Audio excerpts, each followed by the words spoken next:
माँ, खाना बन गया क्या? नहीं, अभी थोड़ी देर और। जब बन जाएगा तो बुला लूंगी। माँ, वैसे आज क्या बना रही हो? आलू और प्याज की सब्जी और साथ रोटी। क्या माँ, जब देखो आलू आलू। आप कुछ और क्यों नहीं बनाती हो? कभी पनीर वनीर भी बना लिया करो।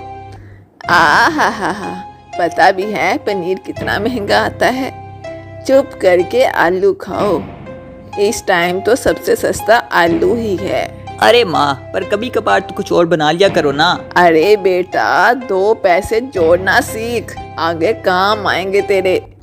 ललिता की बात सुनकर उसका बेटा राम वहां से गुस्से से चला जाता है।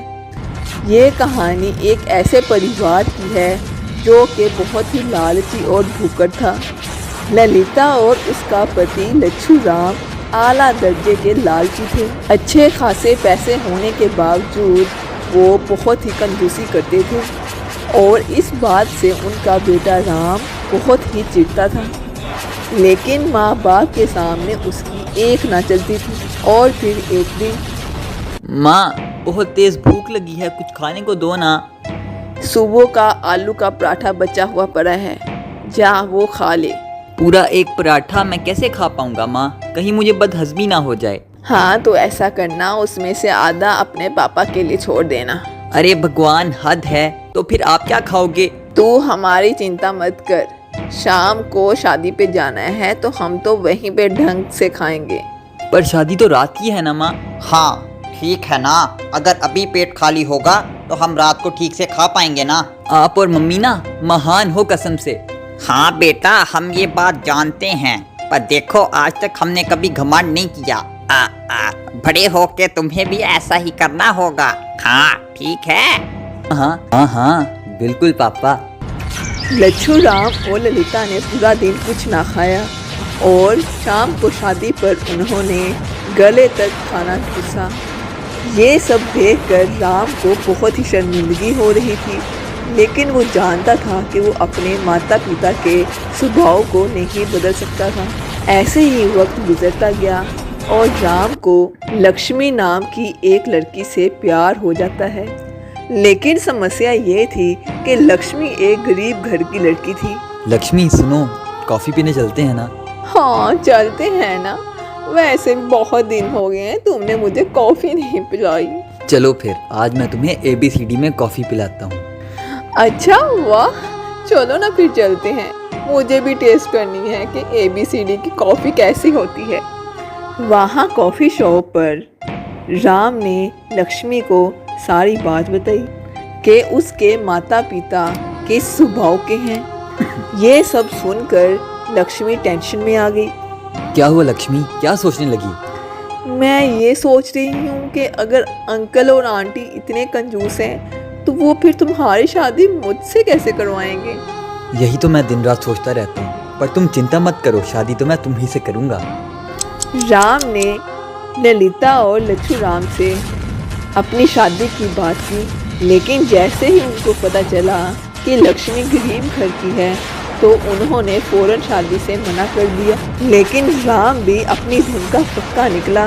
वो अपने बात पर डटा रहा और उसने लक्ष्मी के साथ कोर्ट मैरिज कर ली और फिर लक्ष्मी को लेकर घर पहुंचता है। पापा मम्मी, मुझे माफ़ कर दो, मैं लक्ष्मी के बगैर ना रह पाता। चलो ये भी ठीक ही हुआ, हम तुम्हारी शादी करवाते, उसमें भी हमारा बहुत खर्चा हो जाता। अपने ससुर की बात सुनकर लक्ष्मी हैरान रह गई। उसे आज एहसास हुआ था कि उसके सास ससुर कैसे आला दर्जे के कंजूस थे। ललिता और लच्छू राम ने लक्ष्मी को अपना तो लिया था, लेकिन उनके मन में दहेज ना पाने का मलाल अभी तक था। इसलिए ललिता और लच्छू राम लक्ष्मी को नीचा दिखाने की कोशिश करते रहते। और फिर एक दिन, लक्ष्मी ये लो, आज खाने में पुलाव बना लो। बाप रे, मटर तो कितनी महंगी हो गई है, पता नहीं तुम्हारे घर में पुलाव बनता भी होगा या नहीं। वैसे एक बात कहूँ, तुम्हारे तो भाग खुल गए इस घर में शादी करके। ललिता की बात सुनकर लक्ष्मी और राम दोनों को बहुत बुरा लगा, लेकिन वो दोनों उस वक़्त खून का घूंट पीकर रह गए। लक्ष्मी को लगा था कि धीरे धीरे ललिता बदल जाएगी, लेकिन ललिता के दिमाग में तो कुछ और ही पक रहा था। अरे राम बेटा, एक बात करनी थी तुमसे। हाँ माँ, कहो ना। वो जो शेख टूर ट्रैवल वाले हैं ना बाजार में, उन्होंने एक टूर लेकर जाना है। वो हमें यात्रा पर नेपाल लेकर जाएंगे। पैसे भी मुनासिब से हैं, तो मैं और तेरे पापा सोच रहे थे कि हम भगवान के दर्शन कर रहे हैं। हाँ हाँ माँ, आपने बिल्कुल ठीक सोचा है, पर अभी कुछ दिन रुक जाओ, मेरी तनख्वाह आने दो, फिर चले जाना। अरे तब तक तो उनका ऑफर खत्म हो जाएगा। अरे माँ, अभी तो मेरे पास इतने पैसे नहीं हैं। आज तू एक काम करना, लक्ष्मी के पापा से उधार मांग ले। अरे दोनों घर एक ही तो है ना, ठीक कह रही हूँ ना मैं बेटा। राम ने दुखी मन से हाँ कर दी थी, लेकिन वो समझ चुका था कि ललिता अब कौन सा खेल खेल रही है। उधर किसी तरीके से लक्ष्मी के पापा ने पैसे इकट्ठे करके राम को दे दिए, लेकिन अभी तो ललिता का खेल शुरू हुआ था। नेपाल से वापस आने के बाद ललिता लक्ष्मी के पापा से किसी ना किसी बहाने से पैसे मांगने की बात करने लगी। अरे तो क्या हुआ, दोनों घर एक ही तो है ना। जी मम्मी, ठीक कह रही हैं आप। ऐसे ही वक्त गुजरता गया और एक दिन लक्ष्मी ने सबके लिए बिरयानी बनाई, जो कि सभी लोगों को बहुत पसंद आई। तब भी बिरयानी खाते हुए, अरे बहू कितनी अच्छी बिरयानी बनाई है, कहाँ से सीखी? माँ ने सिखाई थी मम्मी जी। अरे क्या बात है भी, क्या बात है। वैसे तुम्हारे माता पिता ने हमें अभी तक खाने पर नहीं बुलाया, उनसे कहो इस संडे हम उनके घर खाने पे आ रहे हैं, उनके हाथों की बिरयानी खाने।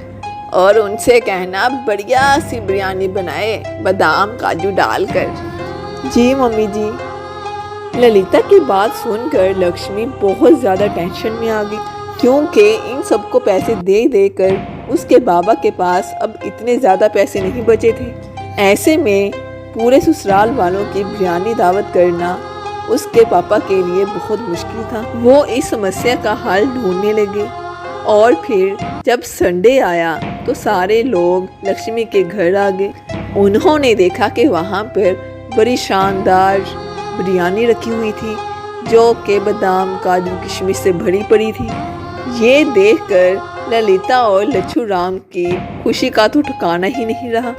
लीजिए मम्मी जी, मेरी माँ की हाथ के बिरयानी खाकर देखिए ना। हाँ हाँ क्यों नहीं, समदन जी ने इतनी अच्छी बिरयानी बनाई है, फिर तो हम पेट भर कर ही खाएंगे। ललिता और लच्छू राम बिरयानी पर टूट पड़े और उन्होंने पेट भर कर बिरयानी खाई, लेकिन फिर भी बहुत सारी बिरयानी बच गई। एक काम करते हैं मम्मी जी, जो बिरयानी बची है इसको हम घर ले जाते हैं, घर में आराम से खाएंगे। हाँ हाँ बढ़िया आइडिया है, ले चलते हैं। राम ये सब देखकर बहुत शर्मिंदा हो रहा था, लेकिन लक्ष्मी के चेहरे पर कोई चिंता नहीं थी। अगले दिन रसोई में ललिता जोर से चीखी, लक्ष्मी ओ लक्ष्मी किधर है? ये सारे बासमती चावल कहाँ पे गए? और बादाम काजू भी दिखाई नहीं दे रहे। हाँ वो तो कल मैं अपने साथ ले गई थी माँ जी, वो उन्हीं काजू और ड्राई फ्रूट से तो माँ जी ने बिरयानी बनाई थी।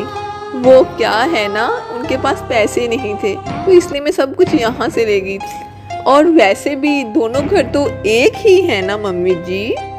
इस बार ललिता को मुंह तोड़ जवाब मिला था। अब ललिता के पास कोई जवाब नहीं था। रसोई के बाहर खड़ा राम अपनी बीवी की समझदारी पर मन ही मन मुस्कुरा रहा था। अगर आप हमारी कहानी मज़ीद सुनना चाहते हैं तो लाइक करें, शेयर करें और चैनल को सब्सक्राइब करें। हाँ, बेल वाली घंटी को दबाना ना भूलना।